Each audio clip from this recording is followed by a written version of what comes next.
Hey y'all, happy Monday.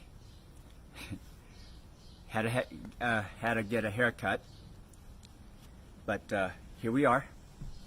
Man, it's been a week since my billboard went up, and so many conversations have been going on regarding that. So allow me to share a couple of things here. I'm gonna read them now instead of just speaking from the heart like the other videos there. So this is from the Hoang Nguyen, right? It broke my heart. It made me cry when I read it, but it also gave me hope, right? It also reminded me why I decided to put up the billboard in the first place. It's because I'm speaking up for the Tao's two children here, because they don't have a voice yet, right? So here we go. This is from Hoang Nguyen.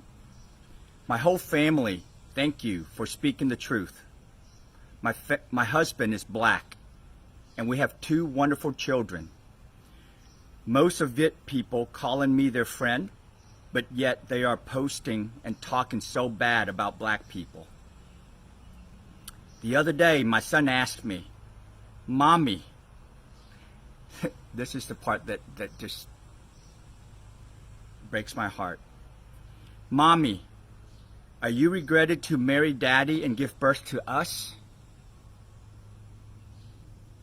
A child shouldn't have to ask that question, y'all. Why are your people hate us so much?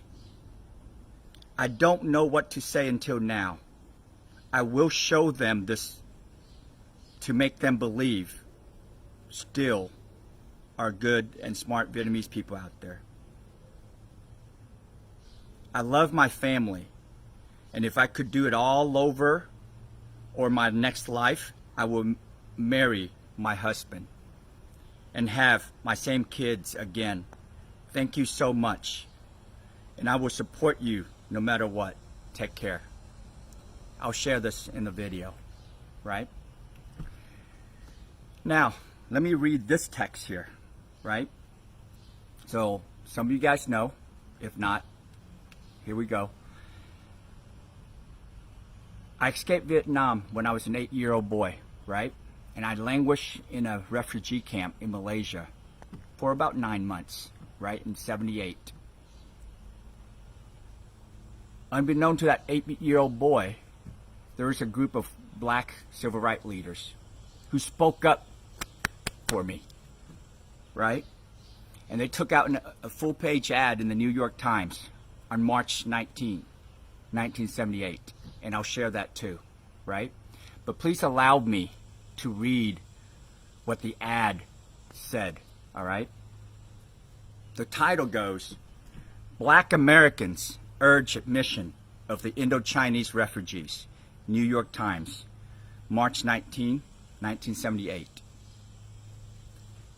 Throughout non-communist Asia, thousands of unfortunate refugees from Vietnam, Laos, and Cambodia languish in makeshift camps. For most, the future offers frightening prospects. Social ostracism in the countries to which they fled, endless unemployment, and, even worse, deportation to their homelands, resulting in almost certain death. As concerned citizens of the black community, a community which itself continues to endure widespread economic deprivation, we sympathize with our Asian brothers and sisters in the refugee camps. But our concern must transcend the safe boundaries of mere sympathy. We must move forward. We must move toward action. Many well-meaning Americans have argued that action on this pressing problem is unworkable in economic terms and potentially explosive. We recognize the scandalous state of America's economy, especially its devastating manifestations in the black community. and we realize that any program to assist these refugees will entail modest economic costs. Yet, we oppose the dehumanizing tendency of placing price tags on the heads of Indo-Chinese refugees. In the past, America has displayed an uncanny ability to adapt to unusual and seemingly impossible situations. We believe that America can once again reach out to an embattled minority. These refugees, that 8-year-old boy languishing in the Malaysian camp 42 years ago, that was me. They were speaking on my behalf and offer safe haven and hope. Thus, we call upon President Carter and the United States Congress to facilitate the entrance of these refugees into the United States in the same spirit that we have urged our country to accept the victims of South Africa's apartheid. Through our arduous struggle for civil rights, political and economic rights in America, we have learned a fundamental lesson. Listen to these next few words, y'all. The battle against human misery is indivisible. Please allow me to repeat that sentence. The battle against human misery is indivisible. Our continuing struggle for economic and political freedom is inexorably linked to the struggle of Indo-Chinese refugees who also seek freedom. If our government lacks compassion for these dispossessed human beings, yes, y'all, we are all human beings.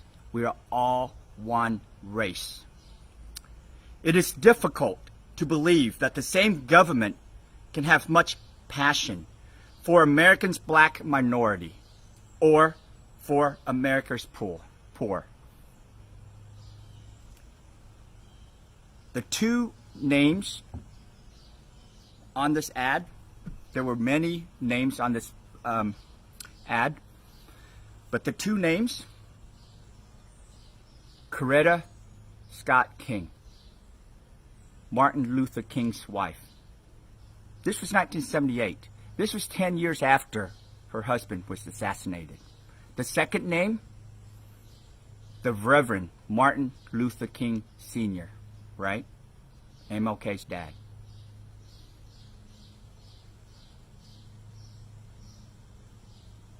Have a wonderful day, y'all. Have a wonderful day.